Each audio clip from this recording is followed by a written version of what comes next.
जय हिंद दोस्तों। साइंस का पेपर देने से पहले आप एक बार इस वीडियो को लास्ट तक देख और इस साइंस का ऑब्जेक्टिव क्वेश्चन को अच्छे से रिवीजन कर लो। अगर याद है तो रिवीजन कर लो, नहीं याद है इसको याद कर लो, क्योंकि आपके पेपर में साइंस के यही सब क्वेश्चंस आपको ऑब्जेक्टिव में देखने को मिलेगा। तो जैसे आप लोगों ने मैथ में 50 का 50 ऑब्जेक्टिव क्वेश्चन सही किए हो, ठीक वैसे ही दोस्तों आज आप लोगों को साइंस में भी आपको 40 में 40 ऑब्जेक्टिव क्वेश्चन सही करना है, यानी कि 80 पूछेगा तो 40 आप आसानी से सही करोगे अगर एक बार इस वीडियो को देख लेते हो। तो मैं चैलेंज आपको देता हूं कि आपका 80 में से 40 क्वेश्चन फंस जाएगा एकदम 100%, ठीक है।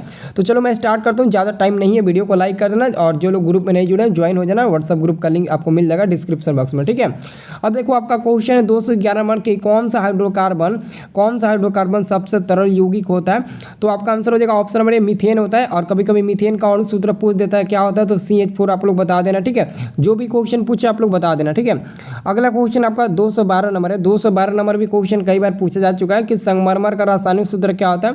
संगमरमर का रासायनिक सूत्र कैल्शियम कार्बोनेट होता है, कैल्शियम कार्बोनेट। संगमरमर को हम लोग खरिया भी कह सकते हैं, चूना पत्थर भी कह सकते हैं। तो एग्जाम में खरिया चूना पत्थर भी देगा, तो आप लोग यही ठीक लगाना, ठीक है। अगला क्वेश्चन आपका है किसी यांत्रिक यात्री को आकाश कैसा दिखता है। देखियो अगर आप ही है, अगर यांत्रिक में यात्रा कर रहे हैं तो आपको वहाँ से आकाश जो दिखाई देगा वो काला दिखाई देगा, काला। लेकिन यहाँ से अगर आकाश को देखोगे तो आपको नीला दिखाई देगा, ठीक है। लेकिन एक्चुअली में जो यांत्रिक यात्री हैं उनको काला दिखाई देता है, ठीक है। तो क्वेश्चन ये पूछता है, ठीक है। अब देखो अगला क्वेश्चन है 214 नंबर। 214 नंबर क्वेश्चन मेरा रज्जु निकलता है, ये कहाँ से निकलता है, परमस्तिष्क से निकलता है। आंसर आपका क्या मिल जाएगा, आंसर आपका मिल जाएगा ऑप्शन नंबर आपका ए नंबर मिल जाएगा, ठीक है। चलो अगला क्वेश्चन हम लोग देखते हैं। अगला क्वेश्चन देखो, अगला क्वेश्चन आपका कह रहा है कि अतिभारण के समय विद्युत परिपथ में विद्युत धारा का मान क्या होता है। तो बहुत अधिक बढ़ता है, नहीं, परिवर्तित ही नहीं होता, परिवर्तित नहीं होता अतिभारण के समय। लघु पतन के समय नहीं कह रहा, लघु पतन के समय तो बहुत अधिक बढ़ जाएगा, लेकिन अतिभारण के समय ना परिवर्तित नहीं होता है। लेकिन अगर पूछे वहीं लघु पतन दे दे तो लघु पतन की जगह अगर देता है तो बहुत अधिक आप लोग ठीक लगाना, ठीक है। अगला क्वेश्चन आपका किसी कोष में इलेक्ट्रॉनों की अधिकतम संख्या होती है। किसी भी कोष में इलेक्ट्रॉनों की अधिकतम संख्या क्या होती है जी, 2n² होती है, 2n², ठीक है। 2n² होती है, इसको देख लेना 2n², ठीक है। अब देखो अगला क्वेश्चन आपका है, अगला क्वेश्चन कह रहा है कि ओजोन परत किस हानिकारक विकिरण से पृथ्वी को सुरक्षा प्रदान करती है। तो आंसर आपका होगा पराबैंगनी, ऑप्शन नंबर सी होगा पराबैंगनी विकिरण, ठीक है। आंसर आपका होगा सी नंबर पराबैंगनी, ठीक है। चलो अगला क्वेश्चन देखो, एक भी क्वेश्चन छोड़ना नहीं, ये पूरा का कुछ क्वेश्चन ये देखो, तो ये क्वेश्चन तो आपके पहले ही नंबर में रहेगा। ऑक्सीजन के 2 परमाणुओं के बीच कितने आबंध बनते हैं। ऑक्सीजन के 2 परमाणुओं के बीच कितने आबंध बनते हैं, तो आप लोग याद रखना द्वि आबंध बनते हैं, द्वि आबंध बनते हैं, यानी कि डबल बॉन्ड बनता है। आंसर आपका मिलेगा बी नंबर वाला, ठीक है। अब देखो जी अगला क्वेश्चन देखो, कह रहा है कि शरीर किस pH के बीच कार्य करता है। तो हमारा pH जो शरीर का pH मान होता है वो कितना होता है, 7.0 से 7.8। तो कभी कभी एग्जाम में आपको कंफ्यूज करने के लिए 7.0 आप याद किए, लेकिन ऐसे दे देगा 7 से 7.8। तो आप लोग कंफ्यूज मत होना, 7.0 का मतलब ये हुआ 7, इसलिए कंफ्यूज करने के लिए आपको एग्जामिनर देता है। मैथ में भी बहुत सारे क्वेश्चन कंफ्यूज किया था। अब अगला क्वेश्चन है आपका, अगला क्वेश्चन कह रहा है कि नेत्र में प्रवेश करने वाली प्रकाश किरणों का अधिकांश अपवर्तन कहाँ होता है। तो कॉर्निया के बाहरी पृष्ठ पर। कहाँ होते हैं जी, कॉर्निया के बाहरी पृष्ठ पर होते हैं। आंसर आपका मिल जाएगा ऑप्शन नंबर 1 कॉर्निया के बाहरी पृष्ठ पर होते हैं जी, ठीक है। चलो अगला आपका क्वेश्चन है 221 नंबर। 221 नंबर प्रश्न है कि विभक्त वलय का उपयोग किस उपकरण में किया जाता है। विभक्त वलय का उपयोग जो किया जाता है ना वो विद्युत मोटर में किया जाता है, क्योंकि विद्युत मोटर जो होता है ना वो विद्युत ऊर्जा को यांत्रिक ऊर्जा में परिवर्तित करता है, इसलिए विद्युत वलय का उपयोग हम लोग विद्युत मोटर में करते हैं। आंसर मिल जाएगा ए नंबर, ठीक है। अब देखो अगला क्वेश्चन कौन सा परंपरागत ऊर्जा स्रोत है। परंपरागत ऊर्जा स्रोत कौन सा है, जैव मात्रा हो जाएगा, जिसको हम लोग बायोगैस भी बोल सकते हैं, जैव मात्रा यानी कि बायोगैस, ठीक है। चलो अगला क्वेश्चन जरा गौर से देखिएगा और इसको अच्छे से नज़र में बैठाइएगा। रासायनिक अभिक्रिया कह रहा है क्वेश्चन आपका, रासायनिक अभिक्रिया के दौरान किसी पदार्थ में ऑक्सीजन का योग कहलाता है, ऑक्सीजन को एक संक्षारण कहलाता है। ऑक्सीजन का योग क्या कहलाता है, संक्षारण, जिसको करोजन भी बोलते हैं ना, ठीक है। चलो अगला क्वेश्चन है, निम्न में कौन बौने पौधे को दर्शाता है? निम्न में कौन बौने पौधे को दर्शाता है? याद रखना, small double T, double small T, ये आपके बौने पौधे को प्रदर्शित करेगा। आंसर आपका सी नंबर मिल जाएगा। ठीक है, चलो अगला क्वेश्चन है 225 नंबर आपका प्रश्न है कि निम्न में से किस माध्यम में प्रकाश की चाल अधिकतम होती है? निम्न में से किस माध्यम में प्रकाश की चाल जो होती है वो अधिकतम होती है? तो हवा। देखो जी, ऑप्शन नंबर जो दिया है उसके अनुसार हवा होगा, क्योंकि जल, शीशा, हीरा से ज़्यादा हवा होता है। लेकिन अगर हवा और निर्वात दोनों साथ में रहे तो आप लोग निर्वात पर टिक लगाना, क्योंकि निर्वात में प्रकाश की चाल हवा से ज़्यादा होती है ना। ठीक है, तो इसमें वो नहीं दिया तो इससे हम हवा पर टिक लगा देंगे। अगला क्वेश्चन है कि किसी लेंस द्वारा उत्पन्न आवर्धन का SI मात्रक। देखो दी, लेंस का कोई भी आवर्धन जो होता है उसका SI मात्रक नहीं होता, वो मात्रक विहीन हो जाएगा। देखो यहाँ पर दिया होगा, उसका कोई भी मात्रक नहीं होता, मात्रक विहीन हो जाएगा। ठीक है, याद रखना। अगला क्वेश्चन है आपका कि एल्केन का सामान्य सूत्र होता है। देखो जी, एल्केन का सामान्य सूत्र CnH2n+2 होता है। इसको देख लेना और एग्जाम में आपका रहेगा ये, तो आप लोग टिक लगा देना। एल्केन का सामान्य सूत्र क्या होता है? CnH2n+2 होता है। ठीक है, चलो अगला क्वेश्चन आपका है 228 नंबर। 228 नंबर प्रश्न है कि जैव विविधता का विशिष्ट स्थल है। जैव विविधता का विशिष्ट स्थल क्या होता है जी? 1 होता है। क्या होता है? 1। जैव विविधता का विशिष्ट स्थल क्या होता है जी? 1 होता है। आंसर आपका डी नंबर मिल जाएगा। अगला आपका क्वेश्चन देखिए, अगला आपका क्वेश्चन है, पानी में डूबे एक उत्तल लेंस की फोकस दूरी हवा में इसकी फोकस दूरी की अपेक्षा क्या होती है? अधिक होती है, बहुत अधिक होती है जी। बहुत अधिक मतलब कि अधिक होती है। ठीक है, अब देखो अगला क्वेश्चन कह रहा है कि निम्नलिखित में कौन सा एक प्राकृतिक पारिस्थितिकी तंत्र है? ए नंबर में तालाब, बी नंबर में फसल क्षेत्र, सी नंबर में झील दिया है और ऑप्शन नंबर डी में जंगल। तो आपका जंगल फाइनली आंसर होगा। ठीक है, जंगल आपका फाइनली आंसर होगा। अगला क्वेश्चन देखिए, अगला क्वेश्चन से जब CO2 गैस को यानी कि कार्बन डाइऑक्साइड गैस को पानी में घोला जाता है तो विलयन का pH हो जाता है तो 7 से कम। क्यों 7 से कम होता है? क्योंकि वहाँ पर अम्लीय विलयन को प्रदर्शित करता है, इसलिए वो 7 से कम हो जाएगा। ठीक है, देखो अगला क्वेश्चन कह रहा है, देखो ध्यान से देखो अगला नंबर क्वेश्चन को 232 नंबर क्वेश्चन है कि जब लिटमस विलयन न तो अम्लीय होता है न क्षारीय होता है तो इस विलयन का रंग कैसा हो जाता है? तो इस विलयन का रंग जो होता है वो हरा यानी कि ग्रीन कलर का हो जाता है, ग्रीन कलर का हो जाता है। ठीक है, अगला देखो अगला क्वेश्चन कह रहा है कि तत्व X और XCl2 सूत्र का एक क्लोराइड बनाता है जो एक ठोस तथा जिसका गलनांक उच्च है। आवर्त सारणी में यह तत्व संभवतः दिए गए किस तत्व के वर्ग के अंतर्गत होगा, समूह के अंतर्गत होगा? तो मैग्नीशियम आंसर आपका बी नंबर होगा। ठीक है, चलो अगला क्वेश्चन, नाइट्रोजन के द्विपरमाणुक अणु में कैसा बंध बनेगा? देखो नाइट्रोजन के बीच N2 जो होता है ना, इसमें NN के बीच ना ट्रिपल बॉन्ड का निर्माण होता है। यहाँ पर ट्रिपल बॉन्ड बनेगा, ट्रिपल बॉन्ड बनेगा नहीं कि त्रिआबंध बनेगा। तो त्रिआबंध यहाँ पर दिया होगा, सी नंबर में टिक लगा देना। ट्रिपल बॉन्ड आपको इंग्लिश में दिया होगा और त्रिबंध हिंदी में लिखा है। ठीक है, अगला क्वेश्चन है आपका, एल्कोहल में उबली पत्ती पर आयोडीन विलयन के कुछ बूंद डालने पर पत्ती का रंग हो जाता है तो नीला काला हो जाता है, नीला काला आंसर हो जाएगा सी नंबर, नीला काला हो जाता है। ठीक है, अगला क्वेश्चन, श्वसन के अंतिम उत्पाद है। श्वसन के अंतिम उत्पाद क्या होता है जी? आपका आंसर होगा आपका डी नंबर, कार्बन डाइऑक्साइड यानी कि CO2 H2O यानी कि जल और ऊर्जा। ठीक है, चलो अगला क्वेश्चन आपका 237 नंबर। 237 में प्रश्न कहता है ना, 237 में प्रश्न कहता है कि निम्नलिखित में कौन सा वायरस संक्रमित रोग है? तो आपका एड्स हो जाएगा, एड्स दिया ना यहाँ पर एड्स हो जाएगा ऑप्शन नंबर सी वाला। ठीक है, अगला क्वेश्चन कह रहा है कि कुलम्ब विद्युतीय आवेश कितने इलेक्ट्रॉनों में समाय आवेश के तुल्य होता है? तो इसका आंसर कमेंट करके बताओ, तो आंसर मैं आपको नहीं दिया हूँ। ठीक है, अगला देखो अगला क्वेश्चन आपका है 239 नंबर, पराग नलिका का बीजांड की ओर वृद्धि करना किस प्रकार का अनुवर्तन से संबंधित है? रसायनुवर्तन, ये सब क्वेश्चन से याद रखना पूरा।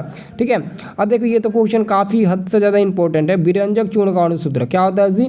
विरंजक चूर्ण, जिसको हम लोग ब्लीचिंग पाउडर भी बोलते हैं। विरंजक चूर्ण का रासायनिक सूत्र कैल्शियम ऑक्सीक्लोराइड होता है, CaOCl2, कैल्शियम ऑक्सीक्लोराइड होता है, याद रखना इसको। ठीक है, अगला क्वेश्चन है एड्रिनलिन हार्मोन स्रावित होता है? तो पीयूष ग्रंथि से, पीयूष ग्रंथि से आंसर आपका मिल जाएगा बी नंबर, पीयूष ग्रंथि से स्रावित होता है जी। अगला क्वेश्चन से आपका 242 नंबर, 242 नंबर प्रश्न है जी आपका, 242 नंबर प्रश्न है कि किसी प्रोटॉन का निम्नलिखित में कौन सा गुण किसी चुंबकीय क्षेत्र में मुक्त गति करते समय परिवर्तित नहीं हो सकता है? तो यहाँ पर आंसर आपका डी नंबर, इनमें से कोई नहीं, जो आंसर होगा वो दिया ही नहीं है, ठीक है। अब देखो अगला क्वेश्चन कह रहा है कि किसी विद्युतीय धारावाही चालक तार द्वारा उत्पन्न चुंबकीय क्षेत्र की दिशा निर्धारित करने के लिए निम्नलिखित में कौन सहायक होता है?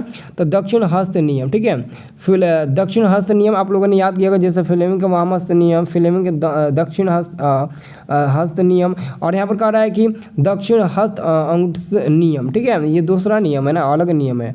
अब देखो अगला क्वेश्चन है, एसिटिक अम्ल तनु विलयन के बारे में कौन सा अवलोकन सत्य है? तो याद रखना, यह सिरका सी गंध देता है, यह सिरका जैसा, मतलब कि सिरका जैसा गंध देता है, ठीक है। चलो अगला क्वेश्चन आपका है 245 नंबर जी। देखो जी 245 नंबर क्वेश्चन, 245 नंबर क्वेश्चन है कि हमारे शरीर में कौन सा हार्मोन कार्बोहाइड्रेट, प्रोटीन तथा वसा के उपचय का नियंत्रण करता है? तो थायरॉक्सिन हो जाएगा, आंसर आपका बी नंबर होगा, थायरॉक्सिन हो जाएगा, ठीक है। चलो अगला क्वेश्चन है, निम्नलिखित में कौन अधातु है? अधातु, देखो जी कार्बन एक अधातु होता है, कभी कभी आपको कार्बन हिंदी में ऐसे नहीं देगा, आप ऐसा सी से सूचित कर देगा, तो ये क्या होता है? कार्बन होता है, याद रखना, ठीक है। अगला क्वेश्चन देखो, अगला क्वेश्चन आपका है कि कौन सी गैस उत्सर्जित होगी जब धातुएं जल के साथ अभिक्रिया करेगी? तो हाइड्रोजन गैस, ये तो इम्पोर्टेंट है। अब देखो अगला क्वेश्चन, ये बायोलॉजी का क्वेश्चन है, इसको गौर से देखो। भ्रूण को माँ के रुधिर से ही पोषण मिलता है, इसके लिए एक विशेष संरचना होती है जिसे हम लोग क्या कहते हैं? प्लेसेंटा कहते हैं, प्लेसेंटा कहते हैं, आंसर आपका सी नंबर मिलेगा। अब देखो अगला क्वेश्चन, समजात अंगों का उदाहरण बताइए। देखिए समजात अंगों का उदाहरण क्या होता है? हमारा हाथ और कुत्ते का अग्रपाद समजात अंगों का उदाहरण होता है, ठीक है।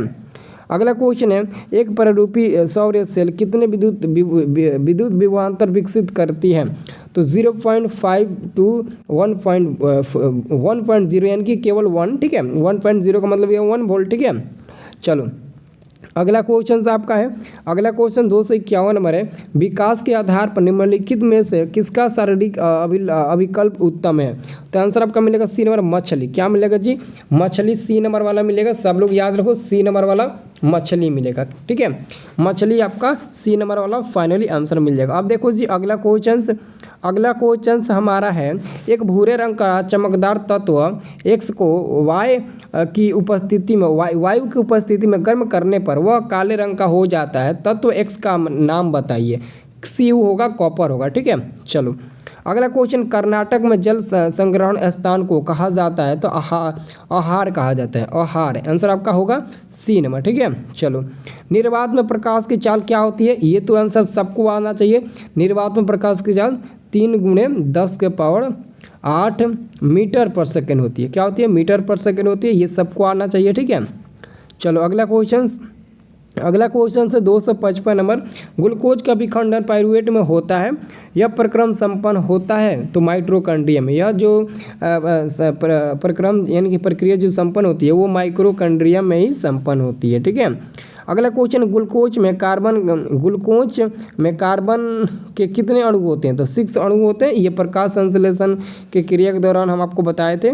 अगला क्वेश्चन है, यदि किसी समबाहु त्रिभुज यानी कि प्रिज्म में निर्गत कोण और विचलन कोण क्रमशः कितना दिया है? 40 डिग्री और 30 डिग्री, तो आपतन कोण क्या होगा? आपतन कोण भी 40 डिग्री ही मिल जाएगा, ठीक है। चलो अगला क्वेश्चन आपका है 258 नंबर, कार्बोहाइड्रेट, प्रोटीन तथा वसा के पूर्ण पाचन का स्तर निम्नलिखित में कौन सा है?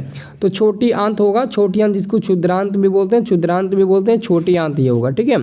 अगला क्वेश्चन से, नीचे दी गई अभिक्रिया में संबंध कौन सा कथन सत्य है? कौन सा कथन सत्य है? तो यहाँ पर देख सकते हैं, हाँ जी ऑप्शन में आपका होगा, यहाँ पर कार्बन अपचयित हो रहा है ना, इसलिए आपका आंसर हो जाएगा कार्बन अपचयित हो रहा है, तो आंसर आपका होगा ए नंबर, कार्बन अपचयित हो रहा है, ठीक है। चलो अगला क्वेश्चन क्या है?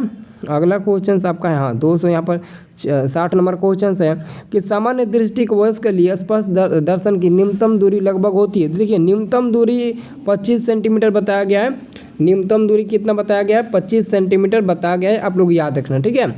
अगला क्वेश्चन गौर देखिए, अगला क्वेश्चन पर ध्यान अपना दीजिए। तो अगला क्वेश्चन से एक एमीटर का परिसरण की रेंज 0.3 एम्पियर है। इस एमीटर के स्केल घर डिजाइनों की संख्या 30 है, तो एमीटर का अल्पमापांक यानी कि क्या होगा, लिस्ट काउंट क्या होगा, 0.01 एम्पियर होगा। आंसर इसका डायरेक्ट याद रखो, ये एनसीईआरटी का आपका किताब का क्वेश्चन है, ठीक है। ये क्वेश्चन पूछ सकता है, जब ज़्यादा ऑब्जेक्टिव क्वेश्चन देता है तो ये सब क्वेश्चन पूछते रहता है, ठीक है। अगला क्वेश्चन, एक उत्तल लेंस की क्षमता 1 डायप्टर है, तो उस लेंस की फोकस दूरी क्या होगा। देखो कह रहा है कि P बराबर 1/f होता है, आपको पता है। तो 1 डायप्टर दिया है P का मान और f का मान पूछा जा रहा है, तो आपका क्या हो जाएगा, ये 1 हो जाएगा और ये 1/f हो जाएगा। और ये डायप्टर हमेशा मीटर में होता है और फोकस दूरी आपको सेंटीमीटर में चाहिए, तो 100 से गुणा कर दो, 100 सेंटीमीटर मिल जाएगा। और प्लस में मिलेगा कि माइनस में मिलेगा, ये डिसाइड करने के लिए आपको यहाँ पर पता होना चाहिए उत्तल लेंस कह रहा है, और उत्तल लेंस की फोकस दूरी आपका प्लस में ही होता है, तो समझ सकते हैं ये प्लस में होगा। और यहाँ पर माइनस में भी दिया है, तो आप लोगों को समझना चाहिए उत्तल लेंस कह रहा है तो आपका प्लस होगा। अगर अवतल कहता तो ये आपका C नंबर नहीं होता है, D नंबर वाला होता है, ठीक है। चलो अगला क्वेश्चन कह रहा है कि निम्नलिखित प्रकाश के रंगों में किस रंग का अपवर्तन सबसे अधिक होता है। सबसे अधिक अपवर्तनांक किसका होता है, तो लाल रंग का अपवर्तनांक कर रहा है ना। अब यहाँ पर वो दूसरा क्वेश्चन पूछ दिया, ठीक है। अब देखो अगला क्वेश्चन है, किसी चालक की विद्युत प्रतिरोधकता निर्भर करती है, तो इनमें सभी पर निर्भर करती है। चालक की लंबाई पर भी, चालक का अनुप्रस्थ काट के क्षेत्रफल पर भी, चालक की प्रकृति पर भी निर्भर करती है, सबके पर। अब देखो एल्कीन का सामान्य सूत्र क्या होता है जी, CnH2n होता है, ठीक है, 2n होता है। इसको याद कर लो, A नंबर वाले को अच्छे से याद कर लो, ठीक है। अब देखो जी अगला क्वेश्चन आपका 266 नंबर है। 266 नंबर क्वेश्चन है, निम्नलिखित में से कौन असंतृप्त हाइड्रोकार्बन है। ऑप्शन नंबर सी होगा एथीन। एथीन एक असंतृप्त हाइड्रोकार्बन है, असंतृप्त हाइड्रोकार्बन। एथीन क्या है जी, एक असंतृप्त हाइड्रोकार्बन है, ठीक है। चलो अब देखो जी अगला क्वेश्चन आपका है, हाँ जी 267 नंबर क्वेश्चन कह रहा है ना कि दंत विशेषज्ञ किस दर्पण का उपयोग कर मरीजों के दांतों को बड़ा देखने के लिए करता है। तो देखिए जो भी डॉक्टर होते हैं ना, वो हमारे इलाज करते हैं, तो जो छोटे छोटे हमारे पार्ट्स पूजे होते हैं उसको देखने के लिए अवतल दर्पण का उपयोग करते हैं, अवतल दर्पण। और एक्चुअली में आपको ये भी पता होगा कि जब आप लोग दाढ़ी बनाने जाते हैं तो वहाँ पर भी आपके सामने अवतल दर्पण ही लगा होता है, ठीक है। अब देखो अगला क्वेश्चन है, कौन सा अपसारी लेंस भी कहलाता है। तो अवतल लेंस को अपसारी कहते हैं और उत्तल लेंस को अभिसारी कहते हैं। इसको क्या बोलते हैं, इसको अभिसारी बोलते हैं, अभिसारी बोलते हैं इसको, ठीक है। याद रखना दोनों में से कोई एक प्रश्न रहेगा, ठीक है। अभिसारी बोलते हैं, ठीक है। चलो अगला क्वेश्चन है, पुतली के साइज को कौन नियंत्रित करता है। देखो जी पुतली के साइज को कौन नियंत्रित करता है, तो रेटिना, जिसको हम लोग दृष्टि पटल भी बोलते हैं। तो दृष्टि पटल भी इसका नाम होता है, इसको याद रख लो क्योंकि ये भी आपके एग्जाम में आता है। दृष्टि पटल कभी कभी रेटिना नहीं देगा, दृष्टि पटल देगा, तो आप लोग बोलोगे कि सर पढ़ाई ही नहीं है, जबकि इसका आंसर रेटिना और दृष्टि पटल दोनों होगा, इसलिए मैं आपको बता देता हूँ, ठीक है। अगला क्वेश्चन है, किस दृष्टि को अवतल और उत्तल दोनों लेंस से बने द्विफोकसीय लेंस द्वारा संशोधित किया जा सकता है। तो जरा दूरदृष्टिता, ठीक है, अब याद रखना। अगला क्वेश्चन देखिए, ये क्वेश्चन थोड़ा लंबा है लेकिन एग्जाम में कोई ठीक नहीं है, क्वेश्चन ये पूछ देगा, ठीक है। क्वेश्चन कह रहा है कि एक प्रयोग में अवतल दर्पण द्वारा किसी बिंब का प्रतिबिंब एक पर्दे पर प्राप्त किया जाता है। दर्पण की फोकस दूरी को निर्धारित करने के लिए प्रयोगकर्ता को मापने की जरूरत है। क्या मापने की जरूरत है जी, तो दर्पण तथा पर्दे के बीच की दूरी को मापने की जरूरत है। आंसर आपका A नंबर होगा, ठीक है। अगला क्वेश्चन आपका है 272 नंबर, शब्दकोश के छोटे अक्षरों को पढ़ने के लिए आप किस लेंस का उपयोग करना पसंद करेंगे। सबसे पहले दोस्तों वहाँ पर तो हम लोग 5 सेंटीमीटर फोकस दूरी वाले उत्तल लेंस को हम लोग पसंद करेंगे, ठीक है। चलो अगला क्वेश्चन है, निम्नलिखित में कौन विद्युत विभवांतर का सही मात्रक है। देखो जी विद्युत विभवांतर अगर नाम आ गया तो विभवांतर का सही मात्रक क्या होता है, वोल्ट होता है। क्या होता है, वोल्ट होता है, जो आप लोगों को एकदम बिल्कुल अच्छे तरीके से याद कर लेना है, ठीक है। अगला क्वेश्चन आपका है 274 274वां प्रश्न है कि लघुपतन के समय परिपथ में विद्युत धारा का मान क्या होता है जी। विद्युत धारा का मान बहुत अधिक बढ़ जाता है लघुपतन के समय, ठीक है। मैंने बोला ना लघुपतन यानी कि सर्ग सर्किट के समय विद्युत परिपथ में विद्युत धारा का मान क्या होता है, बढ़ जाता है, और अतिभारण के समय परिवर्तित नहीं होता है, ठीक है। दोनों याद रखना। अगला क्वेश्चन देखिए, अगला क्वेश्चन आपका है पश्चिम की ओर प्रतिक्षेपित कोई धनावेशित कण किसी चुंबकीय क्षेत्र के द्वारा उत्तर की ओर विक्षेपित हो जाती है तो चुंबकीय क्षेत्र की दिशा क्या होगी, ऊपरी मुखी होगी ना। आंसर आपका डी नंबर होगा, ऊपरी मुखी, ठीक है, याद रखना। अगला क्वेश्चन देखिए, अगला क्वेश्चन आपका है तांबे की तार की एक आयताकार कुंडली किसी चुंबकीय क्षेत्र में घूर्णित गति कर रही है तो इस कुंडली से प्रेरित विद्युत धारा की दिशा में कितने परिभ्रमण के पश्चात परिवर्तन होता है, तो आधे, ठीक है, आधे, ठीक है। अब देखो अगला क्वेश्चन है कि किसी विद्युत धारावाही सीधी लंबी परिनालिका के भीतर चुंबकीय क्षेत्र क्या होता है, सभी बिंदुओं पर एक समान होता है। सभी बिंदुओं पर क्या होता है जी, सभी बिंदुओं पर एक समान होता है, याद रखो, ठीक है। सभी बिंदुओं पर क्या होता है जी, एक समान होता है, सभी बिंदुओं पर सब लोग याद रखो, ठीक है। चलो जी अगला क्वेश्चन देखो, अगला क्वेश्चन हम लोग देख रहे हैं, ठीक है। अगला क्वेश्चन आपका है सौर कुकर के लिए कौन सा दर्पण सर्वाधिक उपयुक्त होता है। देखो सौर कुकर में भी हम लोग अवतल दर्पण का ही उपयोग करते हैं। सौर कुकर में भी हम लोग क्या करते हैं दोस्तों, अवतल दर्पण का ही उपयोग करते हैं।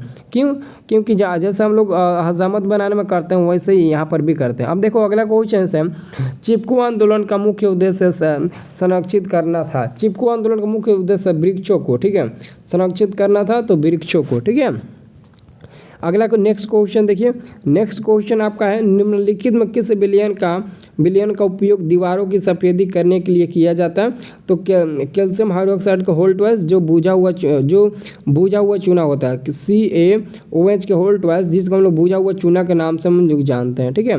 अब देखो अगला question sodium sulphate plus वेरियम chloride plus और यहाँ पर एरो दिया, एरो होगा, फिर BaSO4 फिर प्लस 2 NaCl, ये भी एक रासायनिक अभिक्रिया है। तो ये द्विब विस्थापन अभिक्रिया रासायनिक उदाहरण है। मैंने आपको बताया था ना द्विब विस्थापन अभिक्रिया क्या है, और वहाँ पर ये आपको बताए थे हम, ठीक है। अब देखो अगला क्वेश्चन निम्नलिखित में कौन सा बूझा हुआ चूना का रासायनिक सूत्र, अभी जस्ट मैं आपको नाम धर रहा था कि दीवारों को सफेदी करने के लिए CaOH को होल्टवाइज यानी कि कैल्शियम ऑक्सीक्लोराइड को होल्टवाइज का प्रयोग किया जाता है। और यहाँ पर पूछ भी दिया कि बूझा हुआ चूना का रासायनिक सूत्र क्या है, तो आपका ये वाला हो जाएगा, ठीक है।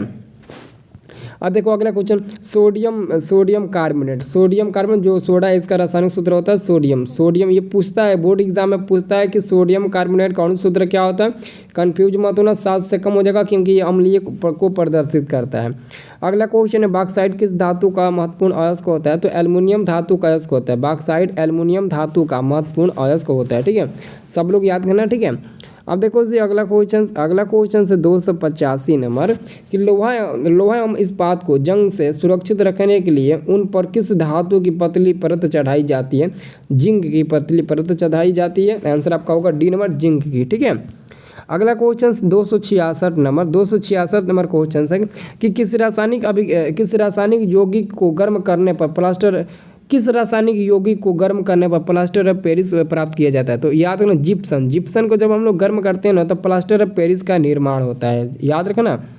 अगला क्वेश्चन देखो एसिटिक अम्ल का यूपीए का नाम आपको बताना है। एसिटिक अम्ल का यूपीए का नाम क्या होता है जी, एसिटिक अम्ल का यूपीए का नाम एथेनोइक अम्ल हो जाएगा, सब लोग याद रखना, एथेनोइक अम्ल इसका यूपीए का नाम होता है। अगला क्वेश्चन है आपका विद्युत अपघटनीय परिष्करण में अशुद्ध धातु को बनाया जाता है, तो एनोड पर बनाया जाता है। कहाँ पर बनाया जाता है, एनोड पर बनाया जाता है। आंसर आपका होगा ए नंबर, एनोड पर बनाया जाता है। अगला क्वेश्चन अष्टक सिद्धांत किसने स्थापित किया था, तो नाम से ही पता चल जाएगा, न्यूलैंड्स का अष्टक नियम इन्होंने दिया था। अगला क्वेश्चन आधुनिक आवर्त नियम के अनुसार तत्वों के गुण धर्म होते हैं, तो परमाणु संख्या का आवर्त फलन होते हैं, आंसर आपका बी नंबर होगा, परमाणु संख्या के आवर्त फलन होते हैं, ठीक है। अगला क्वेश्चन देखिए, अगला क्वेश्चन से निम्नलिखित में कौन सा आयन लाल लिटमस पत्रों को नीला कर देता है, तो OH आयन, ठीक है, OH आयन कर देता है। अगला क्वेश्चन निम्नलिखित में किसे कोशिका का ऊर्जा मुद्रा के रूप में जाना जाता है, तो ATP को हम लोग जानते हैं ना, हाँ जी ATP को, ठीक है। अगला क्वेश्चन देखिए, अगला क्वेश्चन है पतियों में गैसों का आदान प्रदान किसके द्वारा होता है, तो रंध्र के द्वारा होता है। आंसर आपका बी नंबर का रंध्र के द्वारा होता है। पतियों में गैसों का आदान प्रदान किसके द्वारा होता है, तो रंध्र के द्वारा होता है जी, सब लोग याद रखो, ठीक है। अगला क्वेश्चन देखिए जी, अगला क्वेश्चन आपका क्या है, अगला क्वेश्चन आपका है 294 नंबर। 294 नंबर क्वेश्चन है कि हृदय से रक्त को संपूर्ण शरीर में पंप किया जाता है तो निलय के द्वारा, किसके द्वारा, निलय के द्वारा आपको किया जाता है, ठीक है, किसके द्वारा, निलय के द्वारा किया जाता है। अगला क्वेश्चन है आपका कौन सा पादप हार्मोन पत्तियों के मुरझाने के लिए उत्तरदायी होता है। तो यहाँ पर एबिसिसिक अम्ल होगा ना, हाँ एबिसिसिक अम्ल यहाँ पर दिया, सी नंबर में दिया एबिसिसिक अम्ल। ये पत्तियों को मुरझाने के लिए क्या होता है जी, हाँ मुरझाने के लिए उत्तरदायी होता है। अब देखो अगला क्वेश्चन 296 नंबर प्रश्न है कि जड़ का ऊर्ध्वगामी वृद्धि है तो क्या होगा, गुरुत्वानुवर्तन होगा। आंसर आपका बी नंबर मिल जाएगा, ठीक है, इसको याद रखो। अगला क्वेश्चन 297 नंबर क्वेश्चन है पांस मेडुला और अनुमस्तिष्क क्या है, तो पश्च मस्तिष्क का हिस्सा होता है, पश्च मस्तिष्क का हिस्सा होता है जी। आंसर आपका सी नंबर मिलेगा। अगला क्वेश्चन है 298 नंबर कि निम्नलिखित में कौन सी अनैच्छिक क्रिया नहीं है। निम्नलिखित में कौन सी अनैच्छिक क्रिया नहीं है, चबाना एक अनैच्छिक क्रिया नहीं है, चबाना अनैच्छिक क्रिया नहीं है। आंसर आपका बी नंबर मिलेगा। अगला क्वेश्चन अलैंगिक जनन मुकुलन द्वारा होता है, अलैंगिक जनन मुकुलन द्वारा होता है तो आंसर आपका क्या मिलेगा, ऑप्शन नंबर बी मिलेगा, ईस्ट में होता है। क्या होता है जी, ईस्ट में होता है, ऑप्शन नंबर बी होता है, ईस्ट में मिलता है, ठीक है। अब देखो अगला क्वेश्चन आपका शुक्राणु का निर्माण होता है। देखो जी शुक्राणु का जो निर्माण होता है ना वो वृषण में होता है, वृषण में होता है। शुक्राणु का निर्माण कहाँ होता है, तो वृषण में होता है, इसको अच्छे से याद रखो, ठीक है। चलो अब देखो दी अगला क्वेश्चन हम दोस्तों अब यहाँ पर स्टॉप कर देते हैं। अगला क्वेश्चन आपको जस्ट इसके 5 मिनट बाद आपको एक वीडियो देंगे, उसमें आपको देंगे, ठीक है। तो ज़्यादा लंबा वीडियो नहीं देंगे, नहीं तो आपका भी दिमाग खराब हो जाएगा, ठीक है। तो अभी 5 मिनट के बाद आपको जस्ट वीडियो आपको मिलने वाला है, ठीक है। तो वीडियो को लाइक कर लो और चैनल को सब्सक्राइब कर लो, वो वीडियो देखना चाहते हो, क्योंकि आज ही बार आपको रिविज़न करना है, उसके बाद से आपको समय नहीं मिलेगा, डायरेक्ट आपको क्वेश्चन पेपर आपके हाथ में मिलेगा, इसलिए आप रिविज़न जरूर करिए, ठीक है।